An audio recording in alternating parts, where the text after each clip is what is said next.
ನಮಸ್ಕಾರ, ನೀವು ನೋಡ್ತಾ ಇರೋದು ಸಿಜೆ ಕರ್ನಾಟಕ ನ್ಯೂಸ್. ಸರ್, ಇವತ್ತಿಗೆ 106ನೇ ದಿವಸ ಆಯ್ತು ನೀವು ಅನಿರ್ದಿಷ್ಟಾವಧಿ ವೇದಿಕೆ ಕಾಲೇಜ್ ಬೇಕಂತ ವಿಜಯಪುರಕ್ಕೆ ಸರ್ಕಾರಿ ಮೆಡಿಕಲ್ ಕಾಲೇಜ್ ಬೇಕಂತ ನೀವು ಧರಣಿ ಕುಳಿತಿದ್ದೀರಿ. ಇವತ್ತು 106ನೇ ದಿವಸ ಏನ್ ಮಾಡಿದಿರಿ? ಜಿಲ್ಲಾ ಉಸ್ತುವಾರಿ ಸಚಿವರು ಮುಂದೆ ಧರಣಿ ಕುಂಡ್ರಕ್ ಹೋಗಿದ್ದೀರಿ. ಅಲ್ಲಿ ನಡೆದಂತ ಘಟನೆ ಏನ್ ಸರ್? ಏನಾಯ್ತು ಅಲ್ಲಿ? ಈಗಾಗಲೇ ಡಿಸೆಂಬರ್ 26ರಂದು ನಮ್ಮ ಹೋರಾಟ 100 ದಿನ ಕಳೀತಾ ಇರುವ ಒಂದು ಪ್ರಸಂಗದಲ್ಲಿ ಆ ದಿನ ನಾವು ನಮ್ಮ ಜಿಲ್ಲೆಯ ಉಸ್ತುವಾರಿ ಸಚಿವರಾಗಿರುವ ಸನ್ಮಾನ್ಯ Shri doctor M B Patil ಸಾಹೇಬ್ರ ಮನೆ ಮುಂದೆ, ಹಾಗೆ ಇನ್ನೊಬ್ಬ ಸಚಿವರಾಗಿರುವಂತಹ ಶಿವಾನಂದ ಪಾಟೀಲ್ ಸಾಹೇಬ್ರ ಮನೆ ಮುಂದೆ, ಹಾಗೆ ಶಾಸಕರುಗಳ ಮನೆ ಮುಂದೆ ಒಂದೊಂದು ದಿನ ಸಾಂಕೇತಿಕ ಧರಣಿ ಹಮ್ಮಿಕೋಬೇಕಂತೇಳಿ 26ರಂದೇ ನಾವು ನಿರ್ಧಾರ ಮಾಡಿದ್ವಿ. ಆದ್ರೆ ಮಾನ್ಯ ಉಸ್ತುವಾರಿ ಸಚಿವರಾಗಿರೋ ಸನ್ಮಾನ್ಯ Shri doctor M B Patil ಸಾಹೇಬರು ಒಂದು ಪ್ರೆಸ್ ಮೀಟ್ ಮಾಡಿ, ಪತ್ರಿಕಾಗೋಷ್ಠಿಯನ್ನು ಮಾಡಿ ಒಂದು ಸಕಾರಾತ್ಮಕವಾಗಿ ಸ್ಪಂದಿಸಿದ್ರು. ನಮ್ಮ ಹೋರಾಟಕ್ಕೆ ಅವರು ಮಣಿದು, ಇಲ್ಲ ನಾವು PPPಯನ್ನು ಕೈ ಬಿಟ್ಟಿದ್ದೇವೆ, ಅದು ಮುಗಿದು ಹೋದ ಅಧ್ಯಾಯ, ನಾವು ಸರ್ಕಾರಿ ವೈದ್ಯಕೀಯ ಕಾಲೇಜನ್ನು ಸ್ಥಾಪನೆ ಮಾಡ್ತೀವಿ ಅಂತೇಳಿ ಅದು 1 ವಾರದ ಹಿಂದೆ ಹೇಳಿದಾಗ ನಾವು ಬಹಳ ಖುಷಿಯಿಂದ ನಾವು ಸ್ವಾಗತವನ್ನು ಬಯಸಿದ್ವಿ. ಆದ್ರೆ ಮಾನ್ಯ ಸಚಿವರು ಅದನ್ನು ಸಕಾರಾತ್ಮಕವಾಗಿ ಸ್ಪಂದಿಸಿದರಂತ ತಕ್ಷಣವೇ, ಪತ್ರಿಕಾ ಹೇಳಿಕೆ ಹೇಳಿದರಂತ ತಕ್ಷಣವೇ ನಾವು ಈ ಧರಣಿ ಕೈ ಬಿಡುವ ಪ್ರಸಂಗ ಇರಲಿಲ್ಲ. ಯಾಕಂತ ಹೇಳಿದ್ರಂದ್ರೆ, ನಮಗೆ ಒಂದು ಕ್ಯಾಬಿನೆಟ್ ನಲ್ಲಿ ಪಾಸ್ ಆಗಬೇಕು, ಇಲ್ಲದಿದ್ರೆ ಮಾನ್ಯ ಮುಖ್ಯಮಂತ್ರಿಗಳ ಘೋಷಣೆ ಮಾಡ್ಬೇಕಂತೇಳಿ ನಾವು ಬೇಡಿಕೆ ಇಟ್ಟು ನಾವು ಈಗಾಗಲೇ ಮಾನ್ಯ ಸಚಿವರಿಗೆ ಪತ್ರಿಕಾ ಹೇಳಿಕೆ ಮೂಲಕ ನಾವು ಸಂದೇಶವನ್ನು ನೀಡಿದ್ವಿ.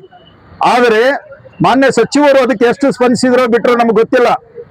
ಆದ್ರೆ ನಾವು ನಿರ್ಧರಿಸಿದಂತೆ ನಾವು 26ರ ಬದಲಾಗಿ ಜನವರಿ 1ರಂದು ಜಿಲ್ಲಾ ಉಸ್ತುವಾರಿ ಸಚಿವರ ಮನೆ ಮುಂದೆ ನಾವು ಅನಿರ್ದಿಷ್ಟಾವಧಿ ಧರಣಿ ಸತ್ಯಾಗ್ರಹವನ್ನು 1 ದಿನ ಅಲ್ಲಿ ಸಾಂಕೇತಿಕವಾಗಿ ಹಮ್ಮಿಕೋಬೇಕಂತೇಳಿ, ಶಾಂತರಿಂದ ಹಮ್ಮಿಕೋಬೇಕಂತೇಳಿ ಹೊರಟಾಗ ಪೊಲೀಸರು ನಮ್ಮನ್ನು ತಡೆದು ದೌರ್ಜನ್ಯ ಮಾಡಿದ್ದಾರೆ. ಇವತ್ತು ನಾವು ಇರೋ ಸಂಖ್ಯೆ ಎಷ್ಟು?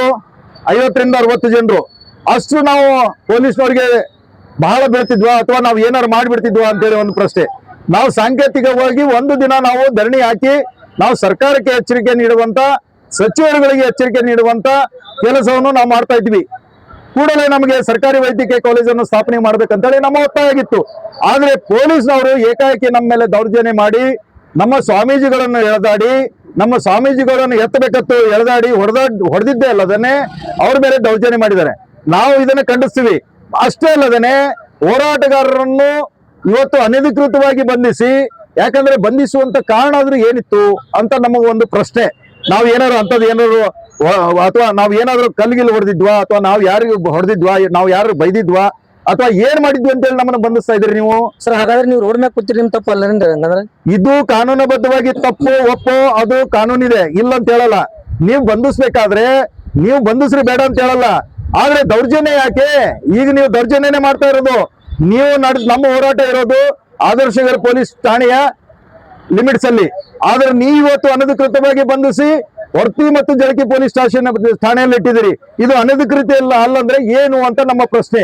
ಇವತ್ತು ಪೊಲೀಸ್ ಇಲಾಖೆಯವರು ತಾವು ಡ್ರೆಸ್ ಕೋಡ್ ಅನ್ನು ಕೂಡ ಚೇಂಜ್ ಮಾಡಿಕೊಂಡು ಸಿವಿಲ್ ಡ್ರೆಸ್ ಮೇಲೆ, ಅಂದ್ರೆ ಬಿನ್ ಡ್ರೆಸ್ ಮೇಲೆ ಇರೋದನ್ನ ನೋಡಿದ್ರೆ ನಮಗೂ ಯಾಕೋ ಅನ್ನಿಸ್ತಾ ಇದೆ, ನಮ್ಮ ಮೇಲೆ ಏನೋ ದೌರ್ಜನ್ಯ ಮಾಡೋ ಉದ್ದೇಶ ಏನಾದ್ರು ಇಟ್ಕೊಂಡಿದ್ರ ಅಂತೇಳಿ ಈ ಮೂಲಕ ನಾನು ಹೇಳಬಯಸ್ತಾ ಇದ್ದೀನಿ.